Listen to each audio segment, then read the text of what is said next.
What's it like living as a female expat in Asia? If I decide to move to Asia, can I bring my fur babies with me? And how easy will it be for me to make friends in my new country? Well, if those questions or anything about the expatriate experience are of interest to you, it's great to have you with me. My name is Wendy, and for more than 3 decades, I've lived and worked in 5 different countries in Asia, and I still live and work in Asia now in Thailand. Today, I want to cover the topic of safety, because one of the most regular questions I see on any of the forums, whether it be Facebook or Reddit or anywhere else, is women asking how safe it is for them to come and live in a country like, let's say, Thailand. And it's a valid question, and it doesn't only relate to women. I just want to say that. So let's kick it right off.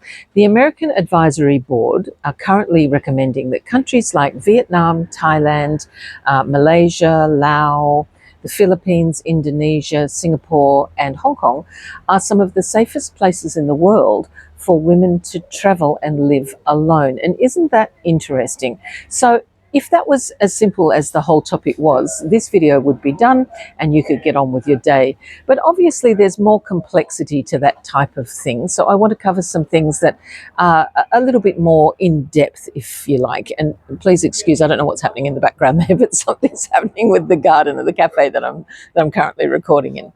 So let's look at a slightly more complex issue. One of the things that I think is important to think about is your housing. Now, I've just said that it is very safe for women living in Asia, and I can attest to that personally.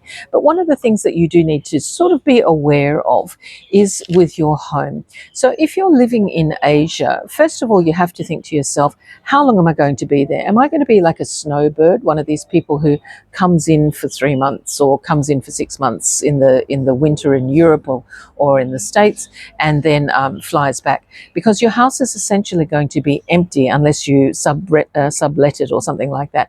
It's going to be empty for a certain period of time. Now, home invasion is something I have almost never ever heard of in the nearly 4 decades that I've been living in Asia. Honestly, it's not even worth mentioning. But robbery can occur, obviously. Robbery can occur anyway.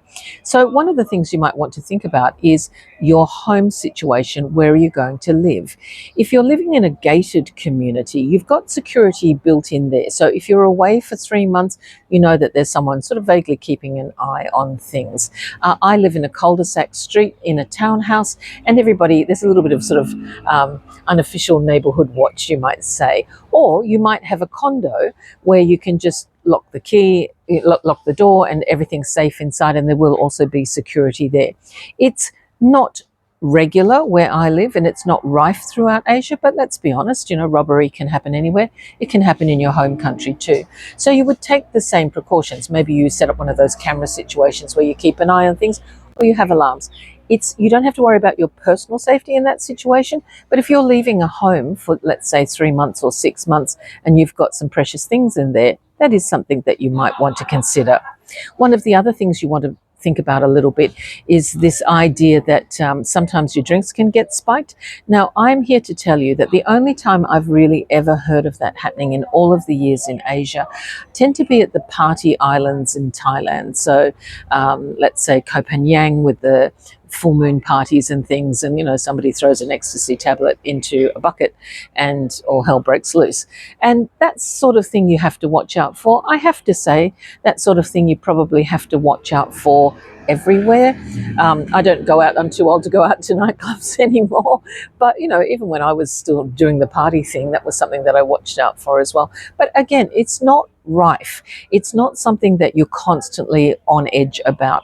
When it comes to things like walking in the street or getting up, I get up and walk my dog at 5 a.m.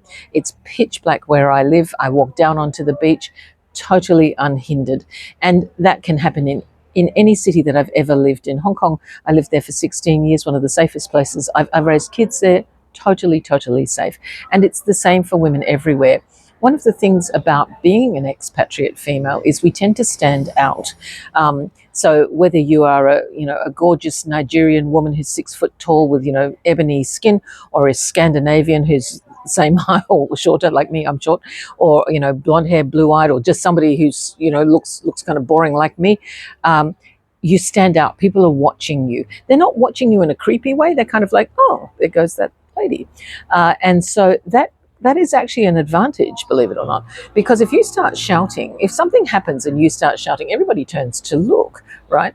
So there's kind of a safety net in that. I know that sounds really weird, but it is actually true. You are aware that the local population are keeping an eye on their expats as well, just to make sure everything is running smoothly.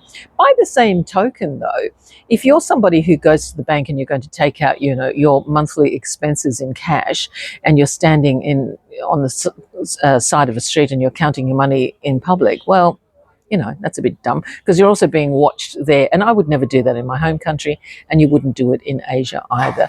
So being watched can be a bit of a double-edged sword, and we do expats do stand out a little bit in Asia, obviously, because we just look different to everybody else. So just keep sensible precautions in mind is what I would say about that. One of the places that you also hear about safety, which isn't talked about as much, but scamming, and that can be a thing. Again, it can be absolutely anywhere. I'm not talking about Nigerian princes and you need to send them money. I'm talking about things like somebody saying to you, well, the only way you can get a driver's license in Thailand is if you go through a third party. We'll help you. Send us the money. We'll get you a driver's license. You don't have to sit a test. Bow. That is a scam, my friends. And those scams do occur. Visa assistance can be a scam. With things like driver's license, you never need a third party to do that, right? There are laws in place. There are steps in place. And if you ask other expats who've been around for a while, they'll help you out with that as well. Just find out the proper procedure. It might be a little bit bureaucratic, but just go through the normal procedure. You don't have to pay anybody any extra money. So sometimes there are some scams around in some countries.